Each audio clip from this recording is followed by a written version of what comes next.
I call this meeting to order. This is a regular meeting of the Northfield Public School Board. Today is Monday, May 13th, 2024, and the time is 6 p.m.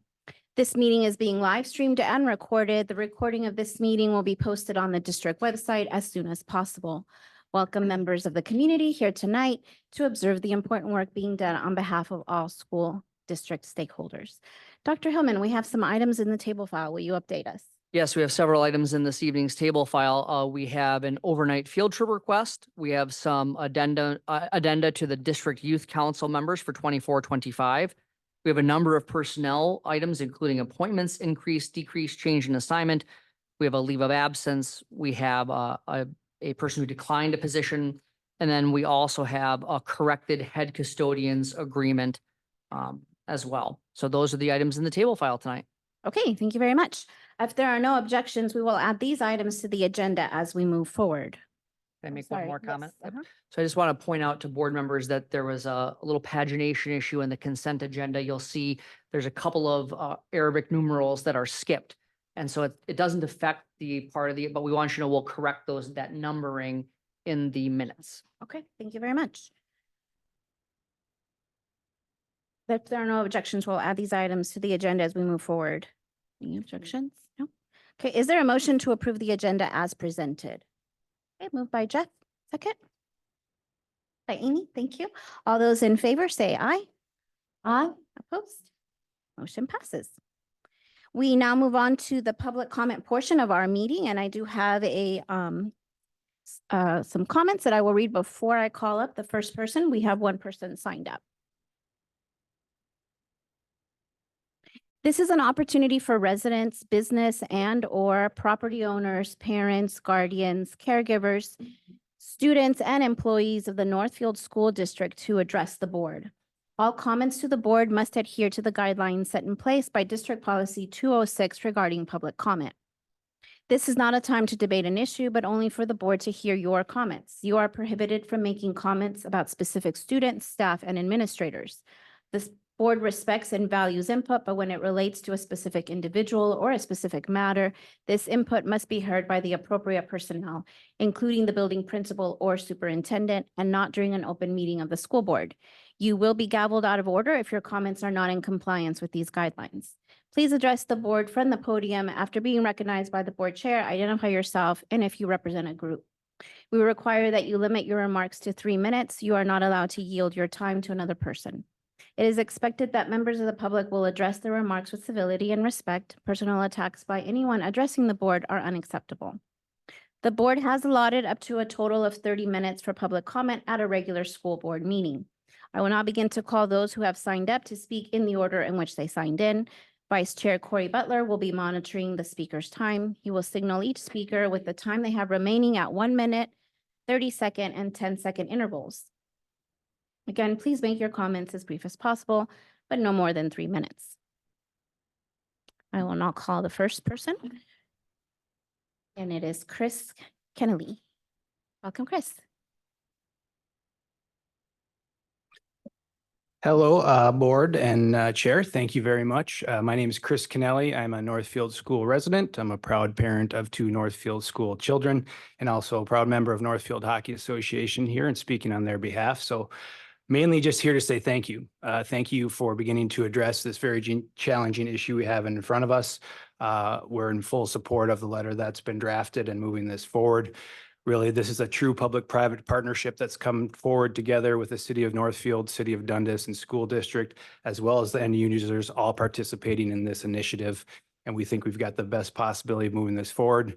Time is really not on our side anymore with the age of the current facility, and we've got a great economic driver with a buyer of the current arena that's really pushing this forward, and the time is now to keep it moving. So we greatly appreciate you addressing it, and thanks you for your support thus far, and we look forward to trying to move this forward. Thanks a lot. Okay, thank you very much.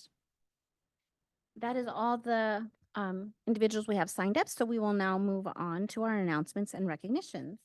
Do you want to start us off? Yeah, I can do. Yes, I can start us off. If I turn my microphone on. Yes, I just have 2 this evening. So the Northfield Community Education Center is holding its 2nd annual carnival on Friday, May 17th from 5 to 7:30 p.m. The carnival will be held at the NCEC with Greenville Park Elementary School as the rain site.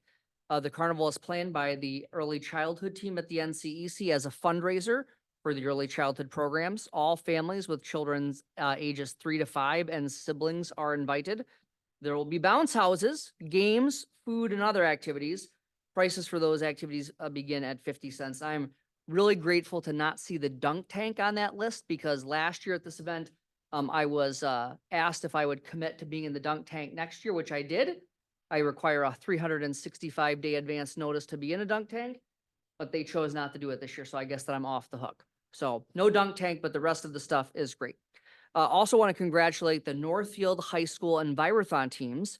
They are headed to state. Envirothon is a hands-on environmental and natural resources problem-solving competition that builds leadership skills for high school students in grades 9 through 12. Advanced placement environmental science teacher Mark Auger brought 2 teams to the Southeast Minnesota Regional Competition recently. Northfield High School advanced to the state competition by winning the regional. So we want to congratulate Ray Musicant, Zach Kosterman, Mackenzie Perkins, Grace Van Vorst, Savannah Mellies, Gabriel Fisher Navarro, Jennifer Salinas, Liam O'Neill, Ellie Capatina, Bella Rushing, and Coach Auger, who will be representing the Raiders at the state Envirothon competition. So Very good. those are our announcements and recognitions for this evening. Very good. Okay, and then now we will do a special presentation to the senior members of our district youth council. So if you served on the district youth council, I'll have you come up, all of you as a group. And then what we're going to do is have you stand behind the podium, and then I'm going to call each one of you by name, alphabetical by last name. And you can come around to the front of the podium. I'll read what committee you served on, and then you can come forward. I'll shake your hand, and Ben Miller, who served on that committee, will hand you your certificate.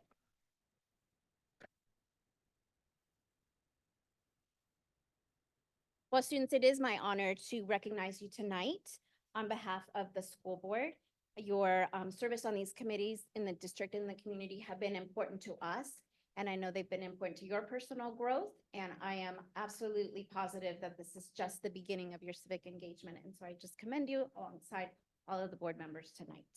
And now I will call you up by name and state what committee you served on. And I would like to note also that we asked the students to fill out a small Google form to indicate some of the highlights of their service and if there was anybody they wanted to recognize. And they very often recognize Amelia Fullen for her help on the committee. Okay, so we will now honor Maddie Bussman. If you'll come up here to the front. And we'll hand you your certificate. Maddie served on equity and inclusion, student relations, policy, and safety. Thank you. All right, McKenna Carlson. McKenna served on equity, district facilities, wellness committee as part is also of equity communication subcommittee and is as a current chair or co-chair, I'm sorry, and served as secretary last year. Congratulations and thank you for all your service. Okay, and is Samantha here? All right, Samantha Celis Bermudez also served, and we will give her her certificate another time. Okay, Brady Dietz. Not here. Not here. Right. Brady was on district safety committee, equity subcommittee, and board relations, and we'll get the certificate out at another time. Okay, Mariana Estrada. And Mariana served on student relations. Thank you so much for your service. Back. And then we have Charlotte Flory. And Charlotte served on equity subcommittee and Northfield Forward. Charlotte, thank you. And then Mari Hansen has been serving for 2 years, financial advisory board and school board relations. Thank you. Okay, then we have Inga Johnson, school relations and board relations. Thank you, Inga. And Connor Percy on equity and Northfield Forward. Thank you so much. All right, thank you, students. And I know we'll hear from you shortly as well. Recap.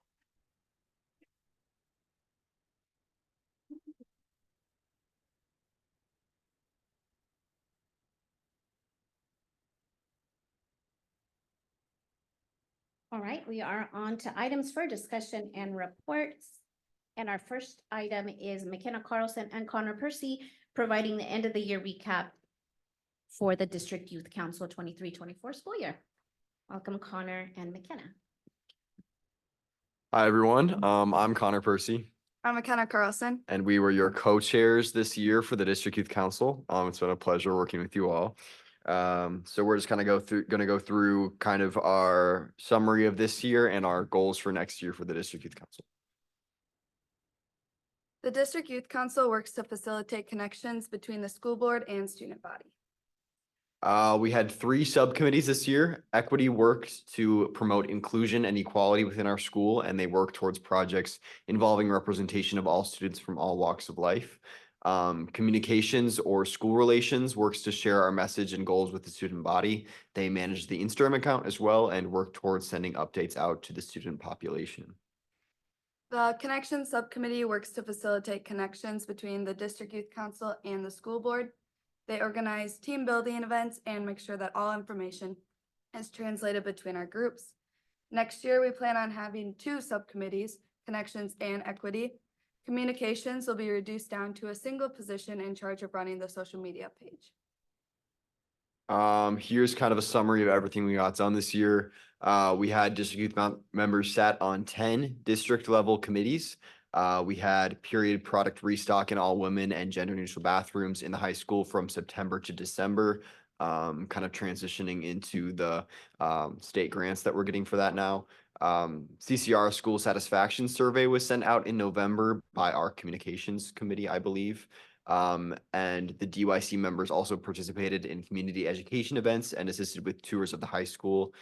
There was a presentation to the school board on our CCR survey results, which was sent out in November. We had a significant social media presence this year, probably our best yet. And we really alerted and educated students and community members on school board and district happenings, including the updates with our school facilities and stuff like that. We also collaborated with Mayor's Youth Council and the FFA to attend Youth Day at the Capitol and promote that within our school. We met with Representative Christy Purcell to discuss educational funding and affordable housing solutions at the state and local level there. We also had a school board brunch, as always, with you guys, which was great. And we had a facilities forum in March with the school body to kind of discuss possible, this was before the reimagined plan was adopted. So that was kind of just giving everyone an overview of our options moving forward. We've started brainstorming plans and ideas for next year. And again, we're gonna do our school board brunch along with school board candidate forums. We're hoping to look into a heritage festival and do something with that. And as well as continuing to promote upcoming ballots and assisting in facility tours as we have been. And we're gonna continuing to supply the period products in the winter break and many other projects. And you can see some of our leaders next year up there. All right, is there any questions for you guys? Good, thank you so much for your presentation. Board members, any questions or comments? Hey, Corey. Thank you both for presenting tonight and for your contributions to the DYC over the years. When you reflect on your high school career and specifically with this committee, what do you reflect on? What stands out most to you as the most meaningful project or time you spent? I'd say having like our voices having such a big impact on like the decisions that happen, like with this new reimagined stuff, like being able to help with all that was really cool. I'd say my favorite part was probably last year making the name change guide for genderqueer youth in our community, because that was something that was a problem that I kind of had been thinking of for a while. And I presented it to the District Youth Council, and we were actually able to carry out a project that was completed and made a change in our school. So it was really cool to see that kind of from start to end. So yeah. Excellent. Any other questions or comments? Okay, Ben. McKenna, Connor, thanks for allowing me to attend some of your meetings during the year. Those were always good and informative, and we'll miss you next year to be sure. And congrats to all the graduating seniors. Just had a question on the Heritage Festival idea. What is that? Can you talk a little bit more about what that would look like? Yeah, so it's pretty basic right now. We were talking about it a little bit this year, but we didn't really have a chance to actually carry it out. We were talking about getting like a bunch of student organizations within the school or community organizations to kind of get together and show off like their culture, their unique culture and their food and all that kind of stuff, maybe during Flex or some other time. Anyone else? Question or comment? I had one question for you, and that is, besides the Instagram account, what other ways or what other tools do you use to communicate with the whole student body? Like we said earlier in our presentation, we also sent out that survey to the student body, which we plan to do more stuff like that. But it's definitely worth looking into more ways that we can reach out to the community over different platforms for sure. Yeah, I'm thinking about informational, like how do they hear about the different events that you have or the different opportunities that you're bringing to the student body? Yeah, so the Instagram is kind of the main one right now, but we could definitely look into expanding that. Yeah. Sure. All right, thanks to both of you. Thanks so much. Okay, we have item B, the proposed 2024-25 general fund budget. Director Murdersdorf will present the proposed general fund budget. No action is required at this meeting. Welcome back. Thank you for having me.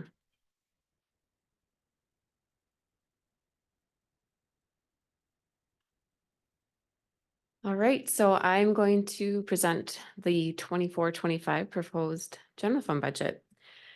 So as we've talked about in the past, enrollment is a very large driver in our revenue calculation. So about 70% of our revenue is based on some type of enrollment calculation for those formulas. So 22-23 was our fourth year in a row of declining enrollment. This year, as you can see, we are actually up very slightly. We're calling that stable. But we're anticipating to begin declining again in 24-25. And then for the next several years after that is what the projection is showing. So we have had, we're projecting for next year to have about a 48 student decline. Now, this year is a little bit higher than our projection, so we're hopeful that that will carry over. And I would always love to be wrong that my enrollment was low. We'll always take that. But right now it looks like about a 48 student decline or a 58 student weighted pupil. So the APU is what the formulas are typically calculated on. So K6 is weighted at 1.0 and 712 is at 1.2. The pre-K column, just as a reminder, is solely for our early childhood special ed students. There's a very specific calculation based on the hours they're served in our program. So that is not representative of all the students that are served at the Northfield Community Education Center.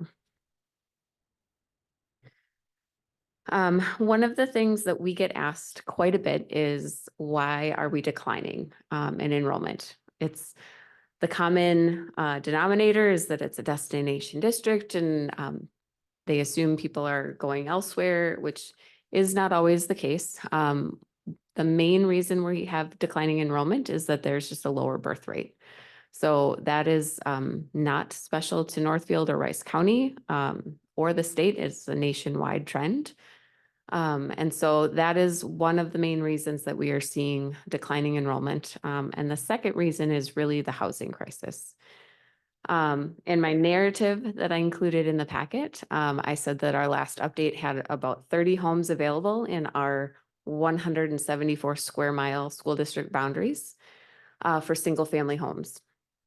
That is actually well overstated at this point because we got an update between Thursday and today.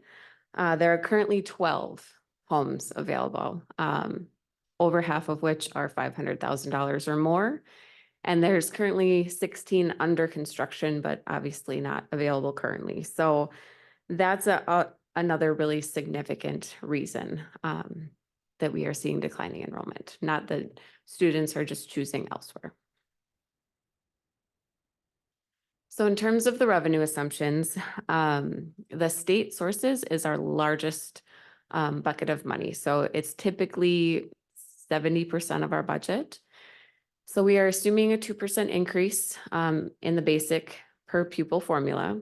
So it's going from 7,138 to 7,281 per the APU, which is that weighted calculation. Again, declining enrollment is the most significant impact to that. I included a chart in your narrative to help kind of visualize how impactful declining enrollment is. The basic formula makes up 48% of our total revenue, which is obviously a very significant portion. And so even with the 2% increase, we are only going to realize about a 0.59% increase because of the declining enrollment. For special education, we are paid based on our prior expenditures, and so we typically see an increase for that. We also were made aware of an opportunity to recode some things in the system that we're already paying for that will ultimately generate about an extra $400,000 for the district. And so we're taking advantage of that. And I'll talk a little bit later about one of the opportunities we're using that for. Summer unemployment. So as you may recall, last legislative session, all of our hourly paid staff who do not work in a year-round capacity are eligible for unemployment during the summer. There was specific language in the statute that said we could not levy for any of those dollars. We do have an unemployment levy, but it is only, it's very minimal historically. And so the legislature did allocate one-time money. So we got fully funded for last summer, which was about $120,000. I'm anticipating that to increase as more people are aware of it, can understand that they can apply for it and those sorts of things. And so there is money remaining. And so I'm hopeful that we'll have it all covered, but it'll be prorated based on the total state expenditures to make sure that everybody's getting the same percentage of what's remaining in that allocation. But at this point, there's no further funding after that pot runs out. So again, I budgeted 125,000 in both revenue and expenditures for that. But just anticipate that starting in fiscal 26, there's no other associated revenue to help absorb that cost at this point. Compensatory, we have seen a pretty substantial increase in compensatory with the changes they've allowed in terms of how that funding's calculated and who qualifies for free and reduced status behind the scenes at the state level. So that's about 1.6 million. I would say we averaged pre-pandemic a little bit under $1 million. And so that's been a pretty good increase. They are, however, becoming more particular about how you spend it and tracking those things. So we're keeping an eye on that and making sure that we're compliant with the additional requirements. Property taxes is our local levy. And so that is probably my favorite part of the budget because it's already done. We know all the numbers. So I know that I'll be accurate on it because we certified that in December. And so just because of the timing of the county's fiscal year and our fiscal year being offset is just a slightly different calculation for us. So that amount is already locked in. And if you recall from December, we talked about the capital projects referendum. That voter improved increase was the most significant portion of that. It was about 1.2 million. So you'll see on the next slide where that increase shows up. We do have the inflationary factor on our operating referendum, our voter approved operating referendum. But again, some of that's offset by declining enrollment, but still a positive amount.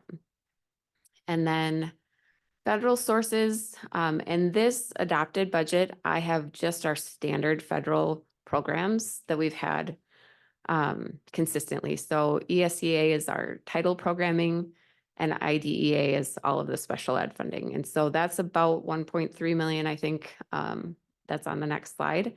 We will have a small amount of our ESSER funding left, but it is all to be expended by September 30th. And so once we have it finalized and we know how much that is, we'll include that in the revised budget, but it should be pretty pretty minimal. So we'll make sure all of that, all of the large pots of money were already spent completely. It's just our summer programming allocation. And then local sources is basically everything else. So we're assuming the same rates and participation levels for activity fees and admissions to events. There's a slight increase to the Medicaid revenue that we receive, just based on historical, what we've been receiving. There was an increase in our interest revenue calculation, and then an offsetting decrease because we won't be selling devices next year. So that's an every other year impact on that local source allocation. So here's what it looks like when you pull that all together. So you'll see the levy has a pretty significant jump, again, primarily related to the capital projects levy. So we're anticipating about 67,744,818 as a total revenue for our adopted budget. All right, expenditures. I was glad I got this on like 3 slides or 5 slides, but there's a lot that goes into all of these assumptions and what's kind of going on behind the scenes. So I'll do my best to go through it at a high enough detailed level that everybody feels comfortable. So salaries and benefits, we've talked about this as well. 80% of our budget is salary and benefits. We are a people business, and so every school district in the state has a similar budget in terms of that percentage. We are currently negotiating with 16 contracts. We negotiate with the teachers union in 1 year and then all the others in the other year. So we're working through that process. I mentioned earlier about the change in the special ed funding, and one of the new positions included is the special education inclusion coach, as I think the actual title. I put specialist on here, so my apologies for that. So that is a new position that we're going to try out with this additional funding to see if that works. And if it does what we want it to, we can maintain it. But if we decide to discontinue it, we can actually gain some additional revenue in that special ed formula. So there's kind of some opportunity there as well. In addition, one other new thing we're going to try this year, a typo on that one. Nobody caught it. English learner. So similar to the contingency FTE that we have built in the general fund, we're having a smaller contingency with English learner. You saw Hope come several times this year with the need that we're seeing in that program. And so now we have 1.0 FTE built in if we need it. If we don't, we won't spend it. But in terms of timing and responding, particularly to some of the new to country students that we've seen come in, getting them support as quickly as possible is really important. And so just making sure we can respond to that if we need to. Benefits, so FICA, para, and TRA are all statutorily required and a percentage of salary. So that increases based on the salary increase that we have across the board. We're anticipating a 5% increase in our health contribution. We did see a pretty substantial continued increase in our work comp premium. That's probably been the 3rd or 4th year in a row now that we've seen a pretty substantial increase. Again, and primarily due just to the activity we've seen with that program. In terms of non-salary and other operational, transportation is a pretty significant portion of our non-salary, and that had a 4% increase. That's I think a 3-year contract with an option to renew twice. And so that was already built in when we approved it last time. The utility expenditures I have flat right now. This year was great for weather and utility costs, so hopefully that will continue. But overall, that's looking very stable compared to some of the things we've seen in the last couple of years. We did have a substantial increase in our property liability insurance. Again, there's some market pressures there that are making things challenging. I believe it was about an 8% increase. And then a lot of the increase in expenditure, not a lot. A significant part is the capital projects levy. So we got an additional 1.2 million. And then we're putting that into different projects as we told the voters we would. So all of the technology services Staff are now included in that.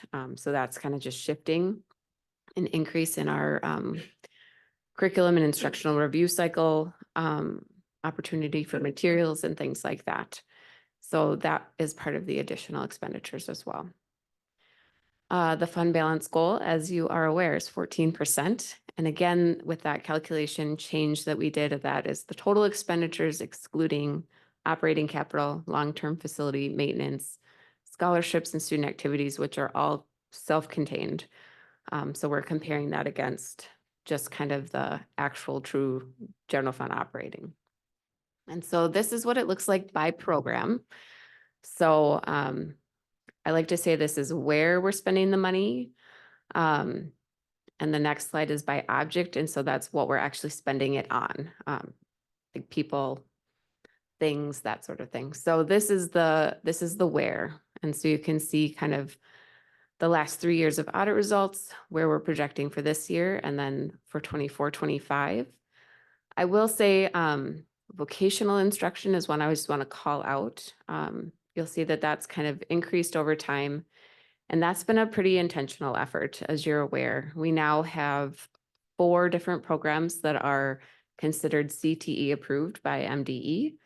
And so I actually expect that to probably increase. So we'll be transferring expenditures from regular instruction down to vocational because we now have the program approval and the teachers with the appropriate licensure so that we can recode some of those things. So not that we haven't been always doing that type of programming, just that the licensure and the qualifying for the levy portion of it wasn't what we had in place at the time. So we've made some intentional efforts there and anticipate to continue seeing that.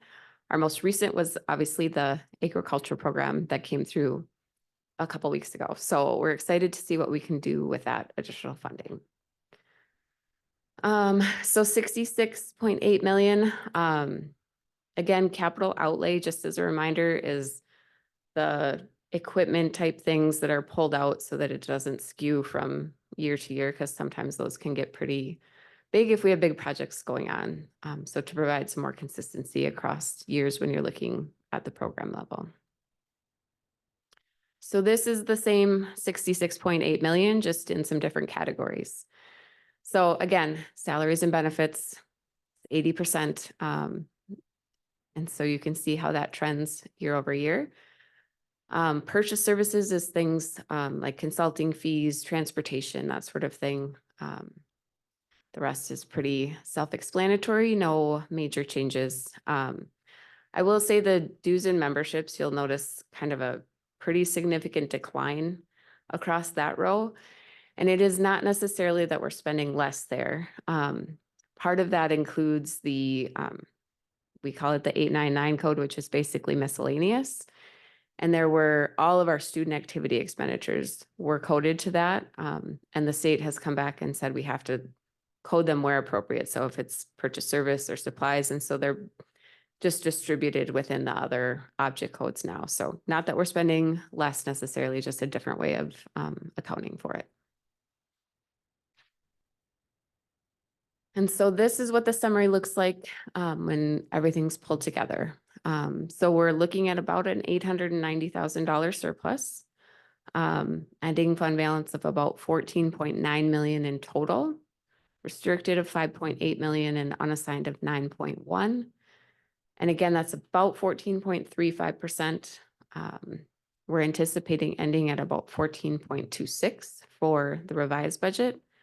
Again, that might come in different since enrollment's trending a little high. I always hope it'll come in a little better than that, but as you know, I like to be a little conservative. And so we've been doing budget presentations, and I've been joking that my job is to tell you what I think is going to happen and then tell you why I was wrong. And so I'll be conservative so that it can be a positive at the end, hopefully. So that is where we're at. And I just want to say we're super fortunate in Northfield. Our community is incredibly supportive of education, and our budget reflects significant support that not every district has access to. And we take that very seriously. And so I just want to publicly make sure that people are aware that we're grateful for that and do take that stewardship seriously. It's one of our strategic commitments. But the fund balance also really allows us to be proactive. We're in a strong financial position, even if it looks like things might be tight in the future. But again, I think we're able to be thoughtful and proactive with the support of the community and our stewardship practices. So with that, I will gladly answer any questions you might have on the general fund. Thanks, Val. Great job with that. And I know that the community feels good with you leading us in that financial side of things. So Thank you. board members, do you have any questions or comments? Okay, Jenny? Thanks, Claudia. Val, you had mentioned the inclusion specialist or coach. Is that going to be, that salary would be paid with the $400,000 extra in special education? Yes. Okay, but then it's mentioned that that's going to be ending in possibly summer of 2025? Is that the funding that? Nope, the summer unemployment, I think is the one that I mentioned was discontinuing. Okay, so the extra 400,000? That's an ongoing, yep. Every year. And so we can anticipate having that specialist position every year, or is it? We can if it's doing what we want it to do, right? We'll evaluate it and make sure because it's new, and they obviously have goals for that position. And then if it does not do, if we decide at some point to discontinue it or we met the goals of for that position, we're putting it into our federal funding so that there's not a maintenance of effort concern with the special education funding. And so then we can effectively get more than 400,000 in return, if that makes sense. Yes, and are there stipulations that it can only be used for salaries then, since it's a separate from special education? Nope, the federal special, it just has to be special education related. And so the position is meant to be a coach throughout the district to help support kind of the gen ed, special ed overlap. That's not the word, but maybe you have a better description. I do. So I think the important piece to think about here is that these are expenditures that we were already making. Because of some changes to statute, there's an advantage by recoding some things that had been federal funded to the state budget. It generates more revenue. So as Val said, it brings up $400,000 that can be used in a variety of different ways. The special education inclusion coach keeps that amount of money in the special education fund. One of the things that we have been hearing from our teaching staff over the last couple of years is the challenges of making sure that our special education students who are, when they are included in the general education classroom, that we can keep them there as long as we can and try to avoid having them to have specialized services outside of the classroom. We're doing a lot on tier 1 work, which is really general, good old classroom instruction. And if I'm getting services outside of the classroom, I'm not getting necessarily that grade level instruction. So the idea is, how do we coach general education teachers to have more inclusive practices to be able to serve those special education students along with everyone else in the general education classroom? And it's one of the things that can be challenging. And so supporting our teachers being able to do that is important. We are also using some of these dollars to reduce class size in certain areas as well. We've got a few hot spots throughout the district. So we are using some of that to support some classroom reductions, specifically at Spring Creek Elementary. The reason that we can look at the special education funding next year, and if we say the inclusion coach didn't do, let's say that it does not do what we hope it would do. I think it will. We've got a really good person identified for the position. But if it were not, we still have the ability to transfer, if you will, those funds back into the general fund, non-special education related, without an impact on maintenance of effort. So that's the big thing, is that I think the biggest thing in this is that there's additional revenue that is generated by the state special education formula that in a one-time way is not subject to the maintenance of effort, which means the state will look at the expenditures on special education in one fiscal year, compare it to the next fiscal year, and make sure you're spending about the same amount of money on special education. So it is an unusual thing. We don't see this very often, and it's going to really benefit a number of different programs as we move forward without adding to the budget, right? It's a adding of revenue and adding of expenditures. Okay, and this position will essentially be offering support to special education teachers. To general education teachers. So it's a person who's trained in special education and inclusive practices, which means in our general education classrooms, that the teachers in those general education classrooms are better able to serve the students who have received special education services. Okay, okay. And that will just be one position for K through 12, or do you have a specific, do you have a specific set of grades in mind that you want it to focus? It will be a K-12 position. Okay. And then Val, I had another question about workers' compensation. Sure. Do all staff members qualify for workers' compensation, and do we pay on all workers, or just, are there some categories of workers that are excluded and not required? The vast majority are included. There's some that do not get included in the calculation, like substitutes aren't considered part of our regular premium and that sort of thing, but that's the only group I can think of. And that's been a doesn't qualify. typical ongoing increase year to year? Yeah, we've just had some really significant a variety of things actually that are playing into that. So it's not just the rates that have been going up, there's other factors. Yep. So the rate that we get charged is based on our historical experience. And the number of events we've had has been more significant than I would say probably the last 5 years. And so we've seen pretty steady increases in that. And so are you talking about the EMR rating? They call it the mod rate. And So- that rate has gone up? Mhm. Okay, which then the premium goes up Yes. accordingly. Okay. Yep. All right, and then I just have a question for Dr. Hillman too, but I can wait until. Yeah, if there's anybody else who wants to make a comment or has a question, otherwise we'll get back to Jenny. Oh, Ben, go ahead. Thank you. Thank you, Jenny. Thanks, Val. Yeah. Informative presentation as always. I had one question in terms of, so for the special education cross subsidy that was passed last year, have we fully realized the revenue from that, or is that at this point? Yep, that's all included in the budget.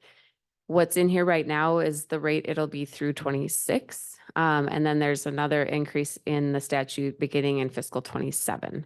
But right now it was about I want to say 1.9 million that we realized for this current budget and then for the next 2 years. And how much does it go up in 27? Do we know? Oh, I just looked at it. It's at 44% right now, and I want to say it goes up to like 50. So it won't be as significant as the 6% to the 44, but it'll probably be a couple 100,000 would be my guess. Thanks. Yep. Anyone else, question or comment? Good, go ahead. Thank you. So yeah, this is for Dr. Hillman. I just had a question. So Val brought up kind of the reasons for the declining enrollment, or the main reasons. But I had a question, just looking through the enrollment options history, noticing that the total out district students out has been increasing steadily from 20, or I should say for the last 8 years. So every year that number has gone up, even though our enrollment, or we've been under declining enrollment, that number continues to rise. And so it really started concerning me when you compare, it doesn't correlate. And so that raises a red flag for me. And my question is, has our administration experimented at all with reaching out to those who are transferring out and finding out if there's any reasons that stand out? So I would like to just discuss to make sure we're talking about the same data. Because the data that I have, the enrollment options history, which is what it's a spreadsheet Val puts together for us. I see the total students out declining for 4 consecutive years. So I see that in 2020, 21, we had 875 students going out. In the next year, 853, the next year, 839, the next year, 817. So I'm seeing it decline for 4 years in terms of the number. And am I understanding your question correctly?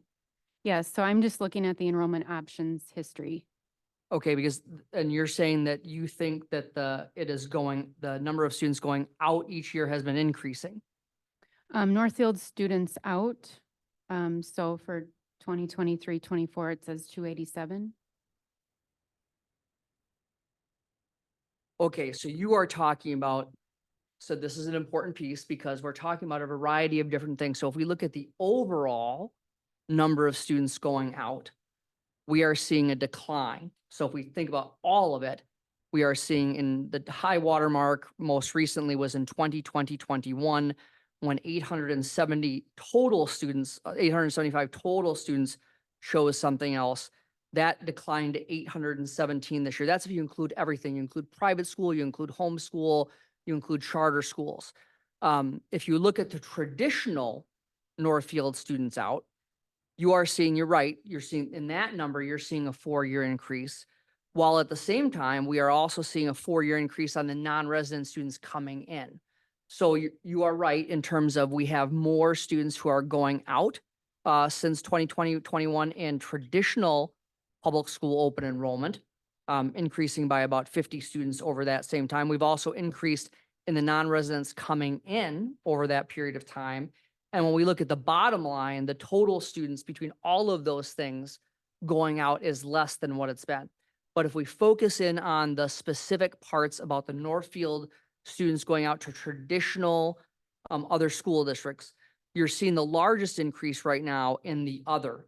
And quite a bit in the other is going to be I have to look at the very specific details. My perception is it's those students who are going online full-time, of which we no longer offer a complete we offer a program, but it is through Owatonna Online, right? So there are some people who might choose a different all the time online program. We offer an online program. You can stay as a district resident, you can participate in athletics, things like that.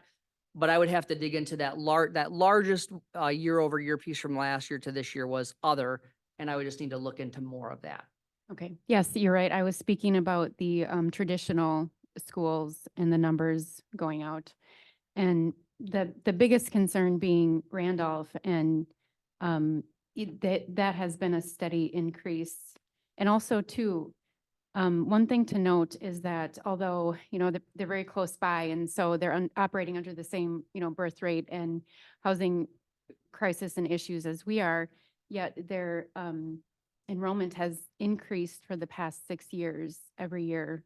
And so that's something I think to note, and that's just another reason, I guess, that I think it's just raises another red flag to, pursue looking into seeing, is there something going on? Is there something wrong? Can we offer, other programming or anything like that? I think that one of the reasons, I had thought maybe because the FFA and the ag program was kind of maybe a big indicator, but so since we brought that back, the number was 112 going out to Randolph previous year, and then this year it stayed at 112. So I'm kind of thinking maybe it's not the ag program like I had thought.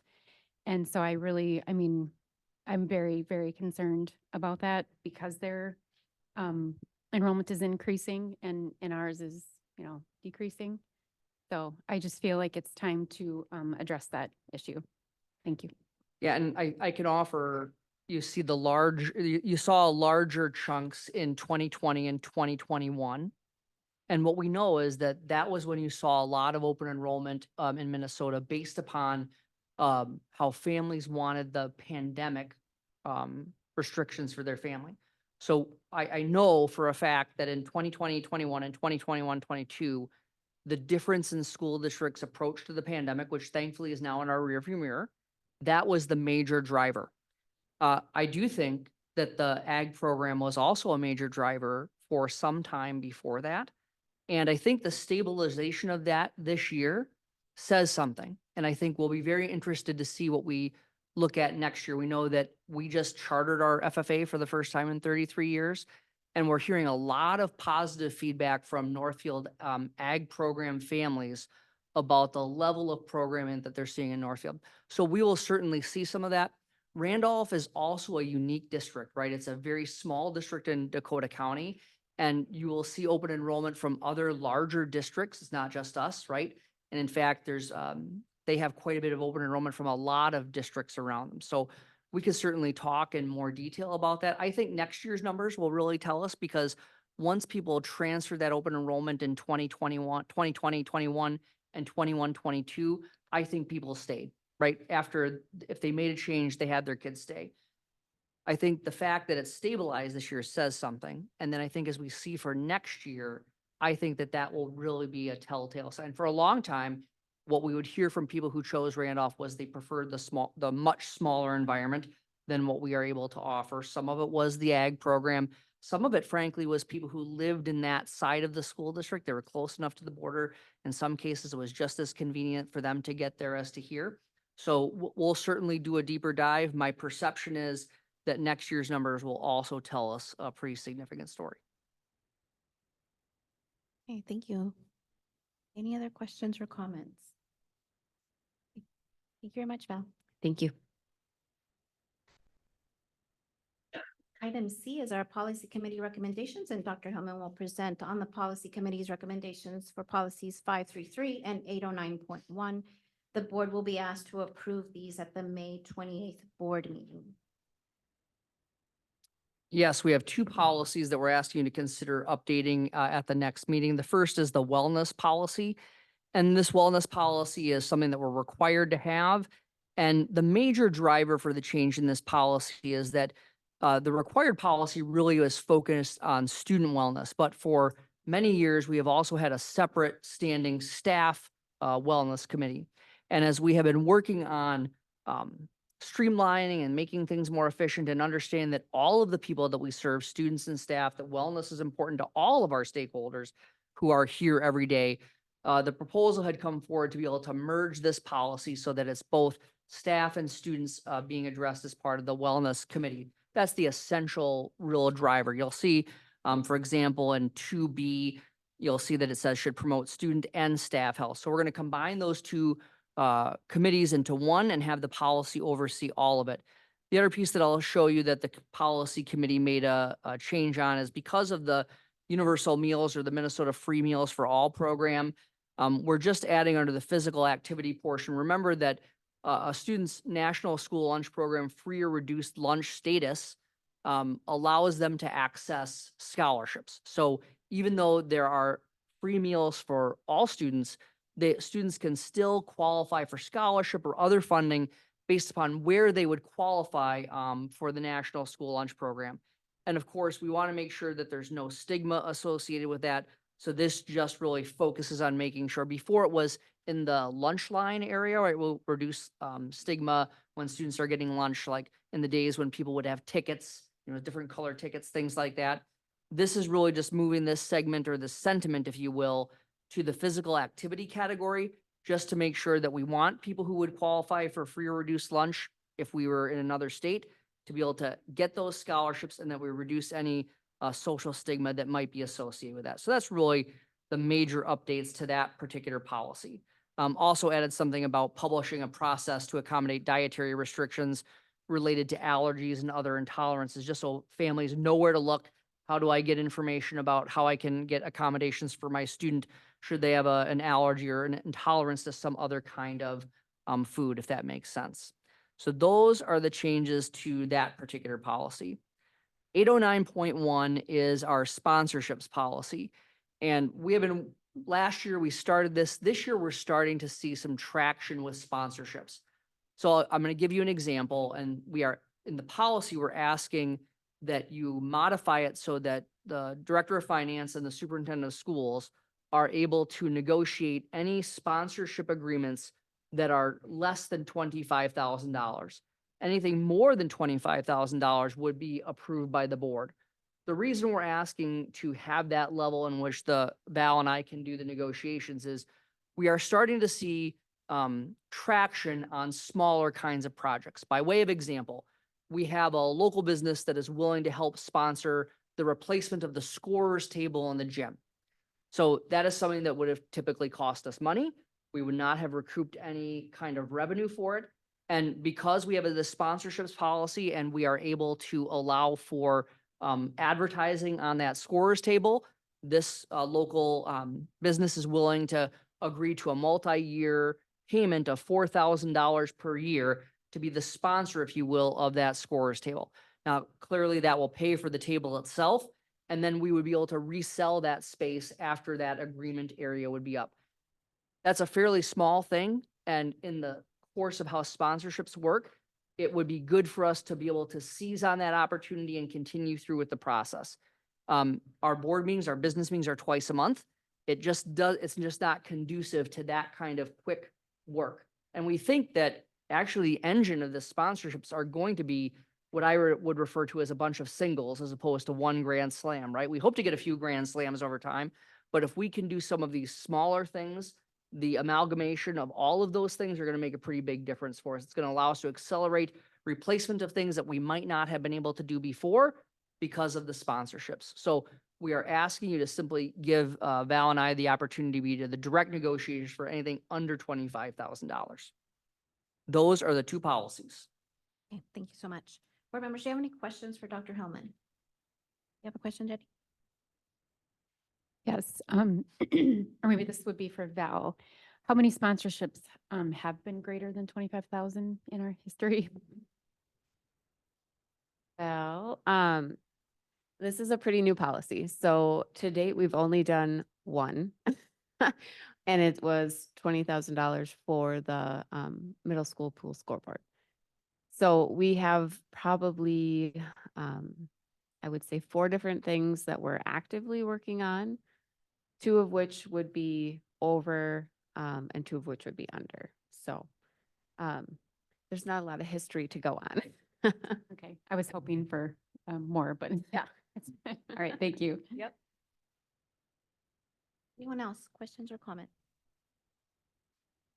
Very good. We'll move on to the next item, which is our fall 2024 plum referendum, and Dr. Hillman will update the board on the informational campaign and the highlight some upcoming events. Yes, so we continue to provide tours and do virtual sessions and other presentations as requested. So over the last couple of weeks since I last reported to you, we've offered another virtual session. The virtual sessions are not as popular as we thought they might be. We try to keep them to 30 minutes apiece.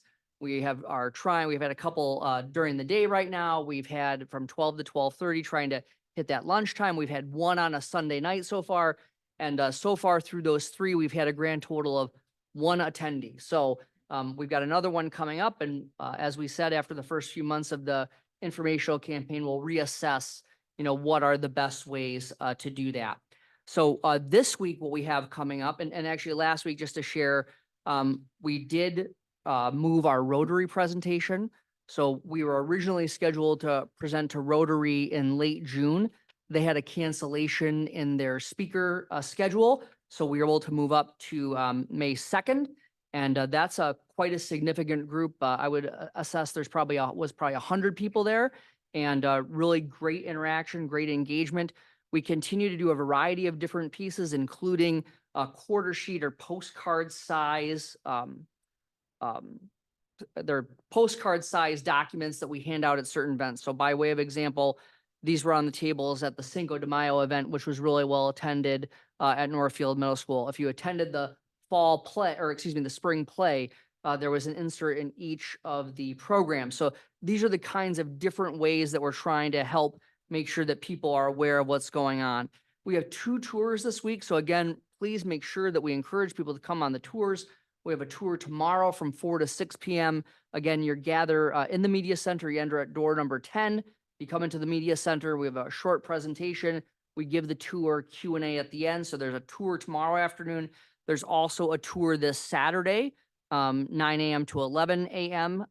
Again, entering at door 10, come to the media center. We also have something that we have not done before. We are working to schedule presentations for township boards in a variety of different ways. So I'm really excited to share that we'll be, my understanding is we'll be first on the agenda for Wednesday night's intergovernmental township meeting. My understanding is this is a meeting of several different district townships, including the county. I think even the city of Northfield is part of that. And so that's at Northfield Town Hall, 7 o'clock on Wednesday. Next week, we've got our first one at 50 North, the first, of, I believe, 3 presentations that we have at 50 North between now and November. We'll be at Arcadia Charter School next week as well. We'll have some of these quarter postcard size sheets at the NCEC Carnival this week. So lots of different events. Also this Thursday, we'll be tabling at the Third Thursday event in downtown Northfield. So if you know, the Third Thursday is a downtown event where there's a lot of discounts. And in the summer months in May, June, July, and August, they actually close down the streets. And it's more, if you think of crazy days, that kind of crazy day scale. So we'll have a table there. And again, I know that it's beginning to work, that people are paying attention, because at the play on Thursday night, someone's pulled out the thing and it says, "Bye, you're everywhere. Are you going to be everywhere between now and election day?" And we said, absolutely, because we want to make sure people are aware of what we're asking for and that they have the information that they need to make an informed decision. So those are the events that we have coming up. Tonight, later on, we'll ask you to approve the submission of the review and comment. And then I just want to comment that we'll actually be bringing the official ballot language to the next board meeting. And so that is, we're ready to do that. We'll bring that to the May 28th meeting and then ask for your formal approval of the actual language that will go on the ballot at the June 10th meeting. So that's the update. We are super happy to have some great engagement. There are people who are very thankful for the information. There are people with lots of questions, which is good. Many of the questions are things that we've heard before. So it's always good when you're able to hear and see that we're seeing some similar questions. That helps us polish our presentation and give additional information. So we're being proactive. So, so far, the engagement has just been excellent. People with a lot of curiosity, and we will be nearly everywhere between now and election day. So the informational campaign is in full swing. Terrific. Thanks for that update. Board members, do you have any questions or comments? Okay, thank you so much. Item 6 is our consent agenda. And as a reminder, there were some personnel items in the table file added to the consent grouping. Is there anything anyone would like to pull from the consent grouping for separate consideration? Okay, is there a motion to approve the consent grouping? Okay, moved by Ben. Second by Amy. Thank you. All right, all those in favor say aye. Aye. Opposed? Motion passes. All right, item 7 is our items for individual action. We have 4 items for individual action and a resolution. Board members, please be sure to turn your mics on and speak into your mic at the time of the vote. It's important that Anita hear your voice during the vote, whether it's a resolution or not, so she can record it in the minutes. Item A is the revised 2023-24 Child Nutrition Fund budget. This budget revision was presented at the April 22nd board meeting by Director Stormy and Director Murdersdorf. The revised 23-24 budget reflects revenues of $2.6 million and expenditures of 2.6. Is there a motion to approve the revised 23-24 child nutrition budget as presented? Okay, moved by Corey, second. By Ben, thank you. Is there any discussion at this point about the child nutrition fund budget? Okay, all those in favor say aye. Aye. Were you able to capture all of the votes, Anita? Okay, opposed? Motion passes. Item B is the revised 23-24 Community Education Fund budget, and this budget revision was also presented at the, this budget was presented at the April 22nd, 2024 board meeting by Director Bailey and Director Murdersdorf. Is there a motion to approve the revised 2023-24 Community Education budget as presented? Details in the packet. Okay, moved by Amy, second by Jenny. Thank you. Is there any discussion, any questions or comments? Okay, seeing none, we'll vote. All those in favor say aye. Aye. Opposed? Okay, were you able to capture all the, okay. I would like, if you will facilitate a roll call vote, please. Butler, Aye. Gerwitz. Aye. Miller. Aye. Nelson, Aye. Cornell, Aye. Stratmon, Gonzalez, George. Aye. Okay, thank you. Item C is the Ice Arena Letter of Support to the Northfield City Council. Dr. Hillman and myself drafted a letter on behalf of the Board of Education and Northfield Public Schools affirming our commitment to leasing the City of Northfield's Ice Arena up to a maximum of $250,000 annually for an estimated 20 years, including ice time. The district would use its lease levy authority to fund the annual payment, as it does for the current ice arena, the gymnastics center, and the Dundas Dome. Ellers has provided an estimated tax impact analysis of the increased lease. The district would be part of a public-private partnership that includes the district, the city of Dundas, the city of Northfield, and the Northfield Hockey Association. I'll take a motion first, and then we can discuss. Is there a motion to approve the Ice Arena Letter of Support to the Northfield City Council affirming the district's intent to lease the city's ice arena as presented? Okay, moved by Amy. Second. Second by Cory. Is there any discussion, questions, or comments? Yeah, I've got a lot. Sorry, I'll call on you in just a minute. All right. Any comments or questions? Okay, Jeff. Yeah, I'm to understand, what is the total cost proposed for this project? Anybody?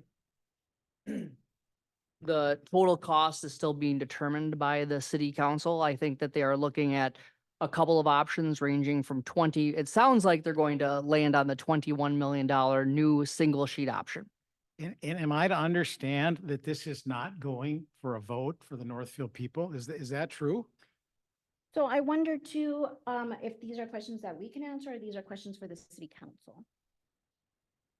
Why would I give a letter of recommendation, if I don't actually know what's on there? I think to spend that kind of money, and I mean, I'm pro hockey, that's all great, or whatever it is, but if you're gonna have that kind of money and you're not gonna bring that to a public vote, let the city of Northfield people decide if they want to have that expenditure, but I'm for sure going to be a no at this point. I just think that there are other options that need to be expressed and discussed and explored. And if the Northfield people are going to have that on their taxes and they're not able to vote for it, to me, that sounds a lot like taxation without representation. So based on, I think, what you're looking at tonight, I'm probably sure that I'm going to be a no on your letter. Okay, I can address a couple of those. sure, and I if just you'd like. wanted to make a quick comment on that for myself. That this is we already lease with the current arena, and so this letter is just to say that we will continue that practice. That's the way that I'm reading it, and definitely if the city doesn't go through with it, obviously we can't participate, but should they go through with it, the way I understand it is that this is just our continual practice, but. go ahead, No, Dr. that's what Hillman. I agree with you. Yep.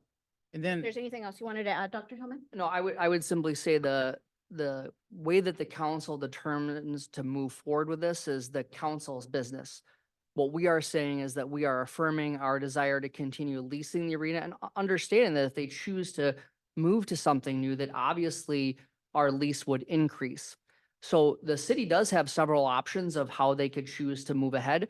City councils and county governments do have the ability to what is called abatement, so that they are able to move forward on a lot of projects similar to this. Many cities and counties do this on a fairly regular basis. So that there are several financing options that the city of Northfield would have, but that would be their determination. We are simply saying, regardless of how you get there, we would be committing or affirming our intent to continue to lease the facility for the foreseeable future. Thank you very much. Are there any other comments or questions from any of the other board members? Jenny? I just have a few questions for Dr. Hillman. Could you give a brief overview of if there were any other alternatives considered prior to kind of Yes. starting talks with the city on this particular project? Okay, before, so that this discussion goes back since I've been, in this round of discussions, I've been involved in them for probably about 10 years. There have been a number of different thoughts over time. a number of different approaches. Most recently, I would say this latest round probably began 2 years ago. I would just estimate it started about 2 years ago, ideating how would we move forward as the facility continues to age, continue to not serve its purpose. There have been a number of things. In fact, what the council has considered right now is they have looked at a potential remodeling of the arena. And interestingly enough, remodeling of the arena comes fairly close to new.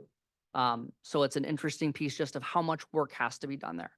There's been a number of different concepts of what would new look like. I think if you look at the city council packet from last week, you saw options between 21 and $28 million for a brand new facility. My understanding is that the appetite seems to be for the lower end of that project. So I know there were a number of things. I know that there are some existing facilities in town that had been looked at. I know there was some discussion about, are there other potential entities that you could share with? There's been some requests from some other communities. Would we want to share their facility? That's not necessarily an option for a town of 20,000 with a vibrant ICE community. So a number of different things, including what I think is for us the most troubling option, which is no ICE. And the school district has been very clear.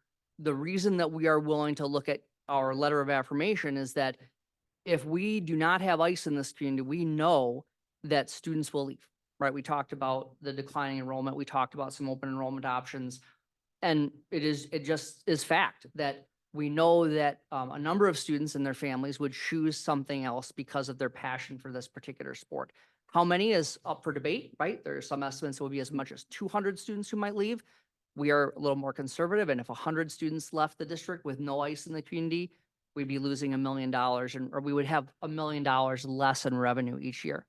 So the options range from no ICE to a brand new $28 million facility. Interestingly, just because of the condition of the existing facility, my understanding is that even a renovation or remodel of the existing facility would be closer to a brand new one than what a lot of people would think would be reasonable to say, let's renovate the existing one. That might have been an option 5 years ago, 10 years ago. It seems less of an option now. Okay, and then I just had one other question. You and I had actually talked about the St. Louis Park ice arena a while back, and that they use it for non-hockey related activities throughout the entire year. And so my question is, do you know if that would be the case with this particular project? If it happens, would there be some non-hockey school activities that would be able to take place? Absolutely. So the Northfield Skating School, which is not an official school, we're not officially affiliated with them, but we do help with the registration through Northfield Community Education. It's been a while since I've seen the number of students who participate in, but that is more of a learning to skate, figure skating kind of group. I know that the city, because again, the school district does not run the ice facility, but there is an open skate. So the two real school programs would be hockey, and then through community education, the Northfield Skating School. And again, if you have a updated facility, that might lend itself to a number of other potential options as well. So then it would be essentially the hockey would run year round then in that facility. That is my understanding. I don't have control over whether or not they, put the ice in the summer. And our school programs don't necessarily run in the summer, but my understanding is that the ice would be used throughout the year. They may not have ice in it for a period of time. They might use, for example, the existing arena has been used for things like the Northfield Hospital book fundraiser. And at one time it held the Home and Garden Show. So there might be times where the city were to strategically remove the ice for an event like that. Right now, the current facility struggles for events like that. We all know the challenges of the existing facility. So there are other things that could be used. And, when you have a modern facility, it is always amazing to me when you're painting a vision and you're looking at what could be. There are a lot of things that people come up with that they couldn't have done before because of a different facility and a different layout. I'm not going to pretend that hockey will be the vast majority of the time there, right? I don't think we should say, but are there other things that are there? Absolutely. Skating school, potential sales like the Northfield I think it's the hospital book fundraiser, right? Auxiliary. I imagine things like that. So it would be more than hockey. I am just always very careful because we know that an ice arena is predominantly for hockey use. And we just want to be straightforward that that will use the vast majority of the time. But there is a value add with those other items as well. And the skating school clearly has a number of participants. It's been very successful over the years. I don't have the exact numbers in front of me, but those would be the two primary programs we would use it for. Okay. You had mentioned the summer ice, so in the past, that has never been included in our lease. Yeah, because remember that we lease it for our school programs. Now, the hockey association may rent it in the summer. They may do those kinds of things, but my understanding is that we have not leased ice time in the summer. Okay, so this lease that we're talking about in the letter today would not include summer Yep, time. likely not. Typically, the state high school league governs how things happen in the summer. I just don't see how students would actually participate in scholastic hockey in the summer, so I doubt it would be leased. Now, those students might play in some other kind of league, if you will. Very common for our sports that there is a summer league that is not necessarily specifically associated with the school, but it's other kinds of AAU is the term I would use. I know that's not the appropriate one in this case, but those are the kinds of things you sometimes see. Thank you. Any? Right, any other questions or comments? Yeah, it seems Jeff? to me that a little bit of the cart before the horse of why, I mean, again, I think this is outrageous that this doesn't go to a public vote. Are you telling me that they're not going to ask for 25 million from the Northfield taxpayers? They're just going to go ahead and move this through? I mean, it's city council business. Well, yeah, and that's why it doesn't make any sense to go, if I understand it correctly, we paid about $50,000 a year to rent ice from the ice arena. Is that about approximately right? About 45,000. 45,000. So now you're saying you're willing, we're willing, you're signing a letter of intent, basically, that you're willing to lease an ice arena that you don't know what it looks like. You don't know, if it'll be passed. You don't know who's really paying for it because it's not in a public vote, and you want to have a letter of intent for that before you even know what the ice arena is. That just doesn't make any sense to me. And I think that the strategy that we're using, Jeff, doesn't, if the city does not choose to move forward with it, let's say that there's a variety of ways they could choose to move forward. Let's say they don't, there's no harm. And there's a little bit of chicken or egg here too. What comes first? I know that the partner agencies, the city of Dundas is also taking up this similar approach. I believe they'll take it up at their May 28th meeting. In an effort to give the city council, who will be the largest contributor to this, the confidence in this public-private partnership. And I think when you think about a public-private partnership like that, I think the city could have a similar question about if they were to approve it without knowing that the other partners are ready to move forward. So I understand where you're coming from. I hear you saying that there's a little bit of a leap of faith here. That I'm not going to dispute your perspective. You're entitled to that perspective. But as we've worked with these partners, as we try to look forward to how do we address this major community infrastructure problem, numerous things have been tried over the years. The partnerships have fallen apart at various levels. We are the closest that I have seen to replacing this facility or even updating it since I've been talking about it for the last decade. And all this letter is doing is signaling our intent to continue using the facility and acknowledging if there's a new facility that our rent or our lease is going to go up. It does include ice time. What we are committing to also includes ice time. And we've also said in the letter that while we're sharing our intent, we still have to approve that expenditure every single year through the lease levy process. So I think it's an intent to give people confidence to solve this community problem that frankly we have known about. And the reason that we are here is we have avoided as a community the hard decisions in the past. This could have been taken care of at a rate much less than what we are looking at today. But we have continued to pass this on. And we are at a point we are literally at a point where we could be without ice in this community. This is a town of 20,000 people in Minnesota. How many other towns of 20,000 people don't have an amenity like this?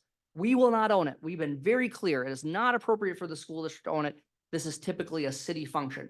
We're just simply trying to give the city the confidence to be able to move forward in whatever way they determine appropriate.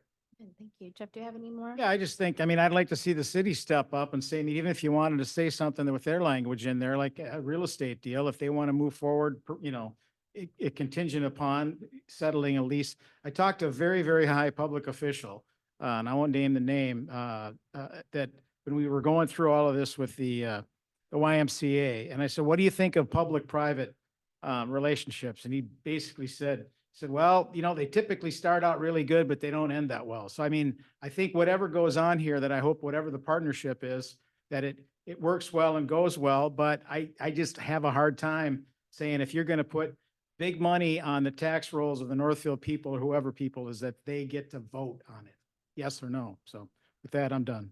Thank you, Jeff. Okay, Noel. I'm struggling to figure out how to say this. It seems to me, Jeff, that your concerns should be addressed to the city council. Yeah, probably. But I mean, to me, it seems the cart before the horse. And yeah, I mean, you can vote however you want on that, but I mean, I just, Thank yeah, you. yeah, well, that's good.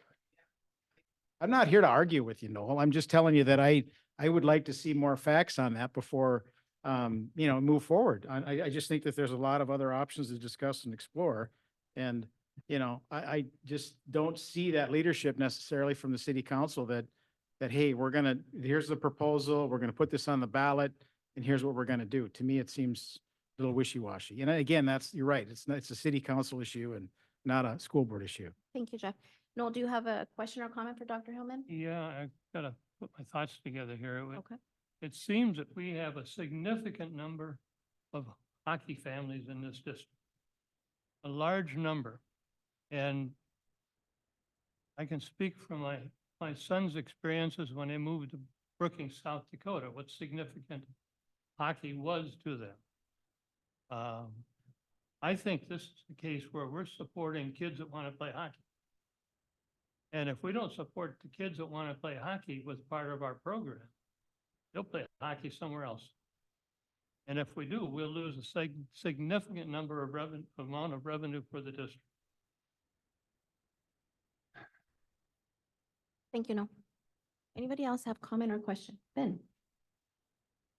Thanks. Yeah, and I would agree. It's important not to confuse or conflate, the responsibilities of different units of government. The arena, as I view it, falls to the city's purview. I think we have an interest in, as we've been discussing this evening, and as we've heard from public comment, that there's ideas afoot and ways to solve this. And I would agree, Dr. Hillman, in the sense that the ideal time to solve this was 10 years ago when, we weren't facing the construction costs that we do today. But here we are. So can you just remind us from a technical standpoint how we got to the 250 in terms of the lease aid that we would look at annually? So that discussion was Val and I taking a look at our lease levy authority, making sure that we would be able to make a substantial enough contribution that would be able to assist in moving it forward while maintaining enough lease levy authority for other items.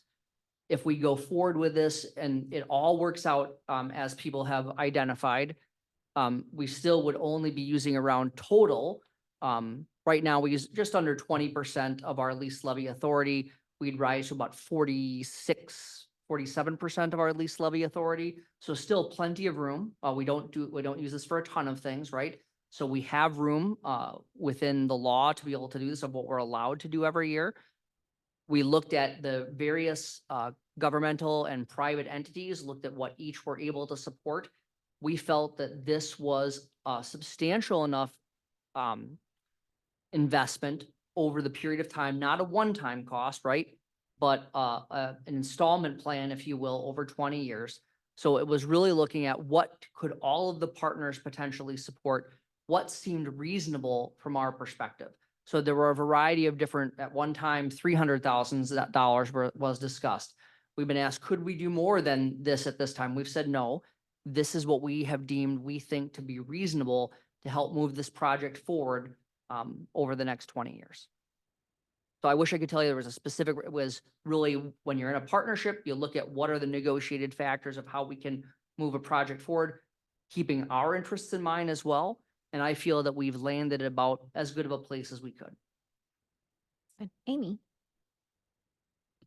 So in general, I support the letter, but I really thought Jenny had an interesting point, and maybe I'm extrapolating from your point, which is we say just generally that our lease cost would increase up to $250,000, but we aren't very specific about what that could mean for us. I mean, we say ice time, but once you have the conversation back and forth, I mean, is it ice time just for hockey? Is it ice time for our continuing ed class? Could we have our own book fair or something for, you know, where we would use the arena for something else? Does it include the locker rooms and the showers? And so, and I don't think that's enough to stop me from voting yes today, but I think it's an important conversation to have, to say, we want to be a priority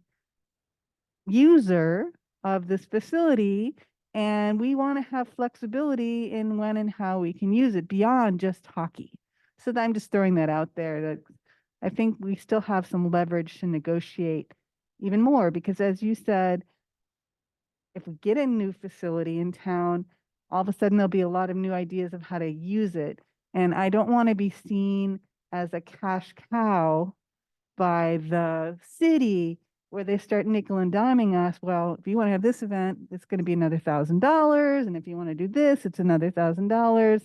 I would like to have them say this amount that we're leasing it for, up to the $250,000, is all inclusive, and we'll let you do all sorts of wonderful things in this facility. That's what I would like to see. So I do feel the ice time term covers the ice events that we do. So even if we did additional, what we've said is we're gonna do a maximum of $250,000 a year, not a penny more, right? And so that is what we would be doing for the ice-related activities. In terms of if there is a reason that we would want to lease that space for some other item, then I think we'd have to talk about that at that time. I would argue, I don't see a pathway where the district would need to use that facility for one of our own events. We have plenty of space for non-ice kinds of things in gymnasiums. We have a field house, or excuse me, an expanded gymnasium on the ballot in November. Those are the kinds of things. My belief would be that we have enough of those kinds of spaces where we would not need to lease something else for the concept you say about a book event. For the ice pieces, this covers the skating school and our hockey programs for sure. And does it cover the locker rooms and the showers Of the and facility, the whole absolutely. facility? Yeah, they wouldn't build the locker rooms and facilities if they didn't make us a priority user. So as a priority user, we are able to get the after-school ice time, right? Things like that. So all of those things are part of that, Amy. There's no question in my mind about that as we've talked about it. So in this letter, we're simply trying to affirm the desire to continue. We get to use the locker rooms now. If you've seen them, they're not quite locker rooms. So, but I would extrapolate, as you said, that we're using the locker rooms now. Those are included in our ice time. It would be the same moving forward. Amy? Is that good? You have any Yeah, I follow-up? guess that's good. I'd still, as we go forward, I'd still like to see something more specific in writing. But I think this is a really good start to say, we want to partner with you and we can provide some resources for you because we think this is a good idea. Thank you. Anyone else comment or question? Then we will move on to a vote. We have a motion on the floor. I suggest a roll call vote. Okay, we can do a roll call vote. Very well. Anita, will you facilitate that? Butler, Aye.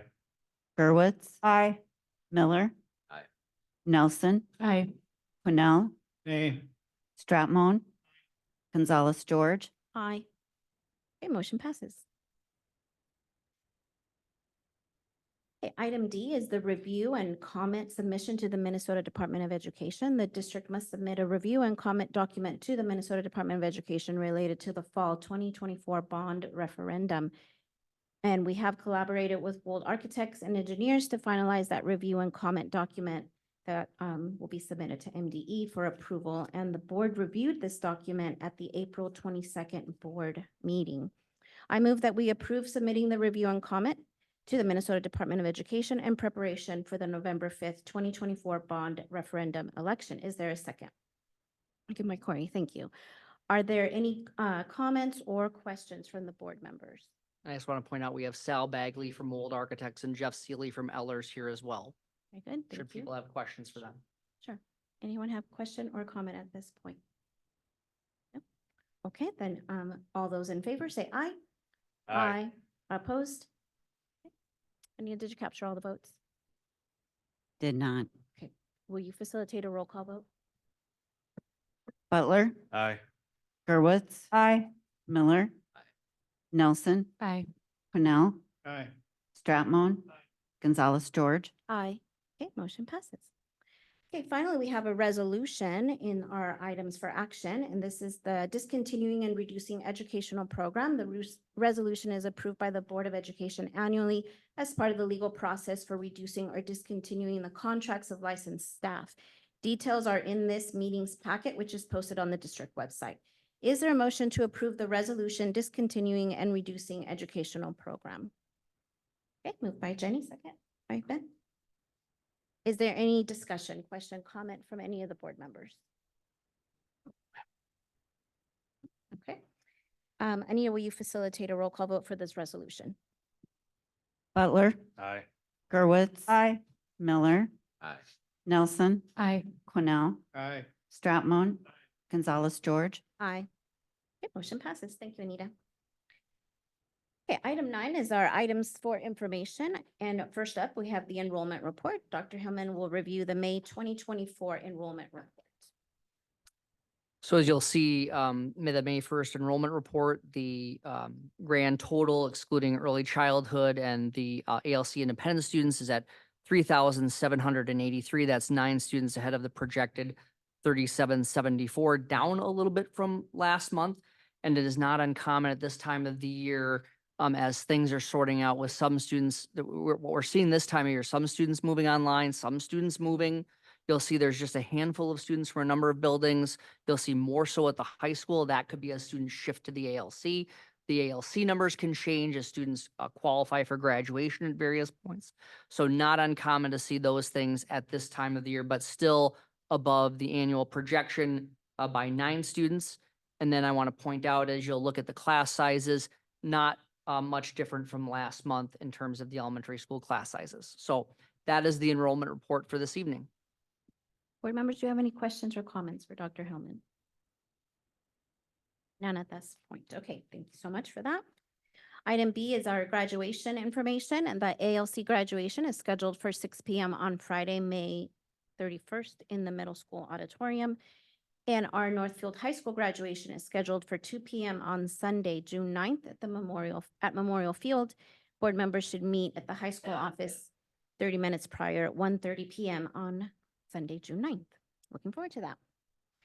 Our future meetings are Tuesday, May 28th, as Monday, the 27th is Memorial Day. That's 6 p.m. in this same boardroom. It's a regular meeting. Another regular meeting, Monday, June 10th, 6 p.m. in this boardroom. And Monday, July 8th, 6 p.m., another regular board meeting here in this boardroom. This is all the business that we have for tonight's regular board meeting. We're going to move into a closed session, and when we return, we will close the regular meeting and adjourn at that point. And can I just read the statute and the? Yes, I'm piece getting that- ready to okay, do that. perfect. So, Just making sure, double check.